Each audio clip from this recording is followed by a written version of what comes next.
Maybe a quick recap is a good place to start. From the first video we went through different challenges, the influences on masculinity, how it's being almost attacked, if I can use that word, just to be blunt, and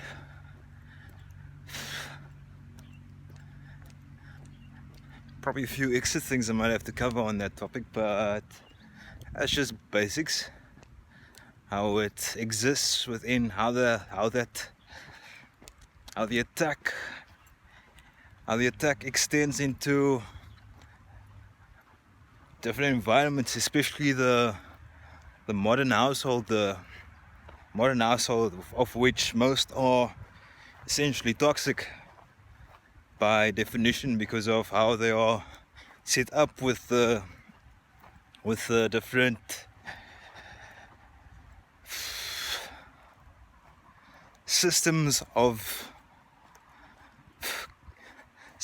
including the systems of conditioning in these households that prevent people from thinking critically, from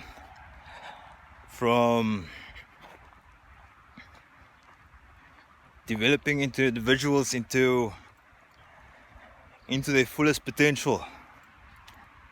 Just a vague start to that, so let's move on to the benchmarks then, right?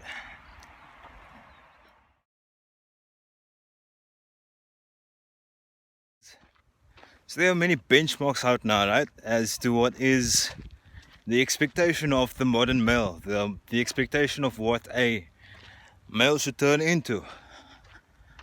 And like I said in one of my earlier videos, I think it was probably the first one, the video on the influences on femininity, where I explained that if you are a person in power, if you are a controlling entity, and you want to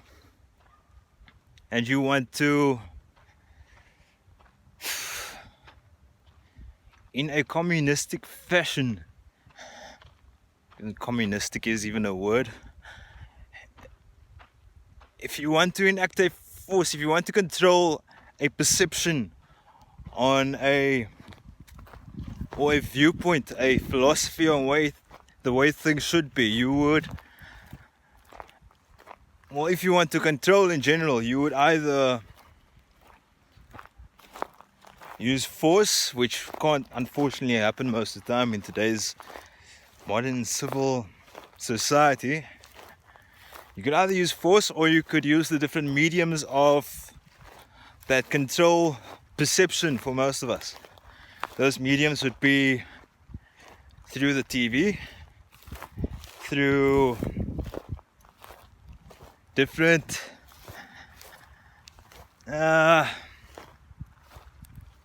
through media, through the newspaper, through could I say other rather distinguished entities like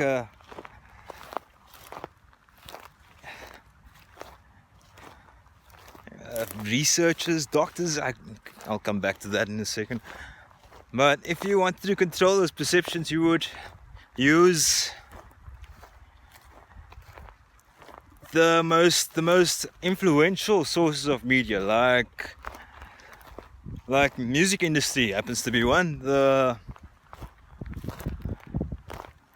movies is another. The actors in the movies is another. The actors that get pushed as in the movies with the most advertising, like I said, the music industry, which essentially just promotes that people drink cough syrup, swear for days, and mumble while they are rapping. There are other methods that include sports as well. The sports industry is technically just failing us at the moment.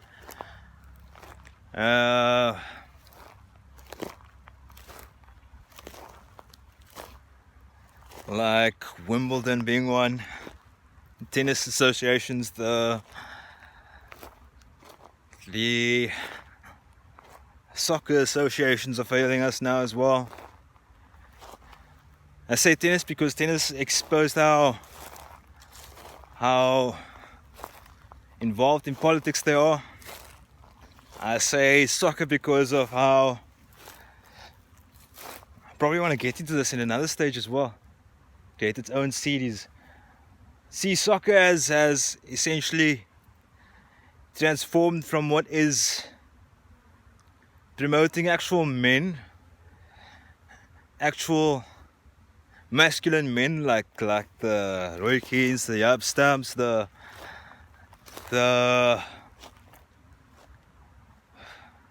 men that didn't fall over at the mere vibration of air next to them because someone swung their boot. There's also a bunch of other characters that have transformed now into what now is getting more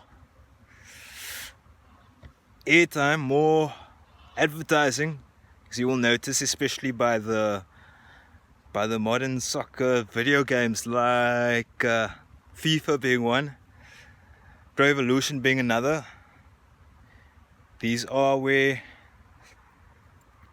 is where those athletes that have been put on, not saying that they aren't good players at all, just that those players that are being put on the covers of these games now have gone from masculine to more childish, if I can put it. Childish players that are seen mostly for their potential to turn into stars, but essentially most of the time, 90% of the time, they all fall to the side because they haven't reached those ridiculous expectations. I'll give you one example. Like a Neymar was expected to turn into the next Ronaldo, perhaps. It's now more of a winger that gets regularly injured at least once a season, especially around his sister's birthday. There are more benchmarks, other benchmarks including I've covered sport now, have I? Sort of. Rugby is more about the 5-a-side, the 7s now, as opposed to what is the 15-a-side anymore. Rugby doesn't even get any proper attention anymore even.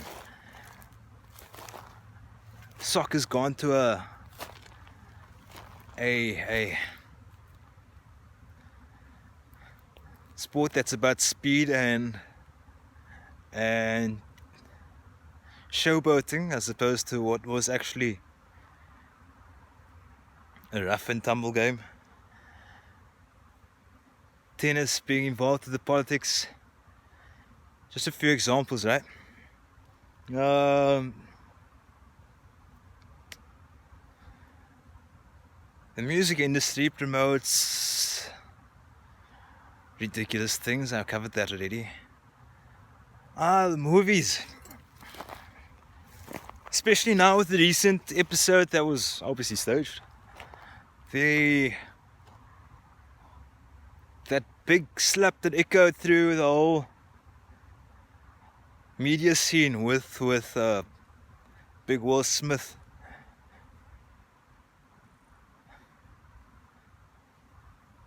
Bit of a joke if you ask me, but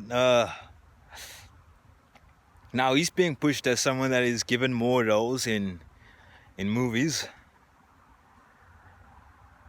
as the dominant male, but now he's at the same time taking up a role that shows that masculinity is toxic, because they will act out in such a way on such a stage, essentially helping the agenda along with other philosophies that are being held by our different societies. One being gender-based violence, funny how that's mostly promoted as something that is male and female violence, as opposed to being something that's the other way around, or that can occur the other way around as well.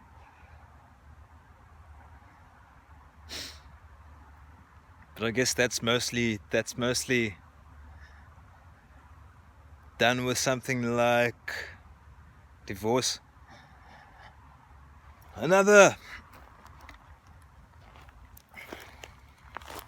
It's busy here,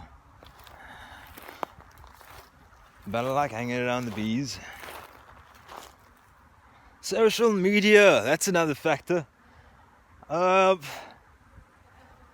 won't say TikTok as much, probably TikTok, yes. I haven't actually looked at what's going on there, but I assume it's similar to what is with Instagram and I think Facebook as well. You have to be a male that gets attention, you have to do one of two things. You have to either be controversial as hell along the agenda, of course. Your philosophies, your controversy has to be in line with the agenda, of course. Or you have to show an excessive amount of skin or be scantily clad, as most females are being pushed nowadays. As well, the only attention grabbing females are the ones that are scantily clad.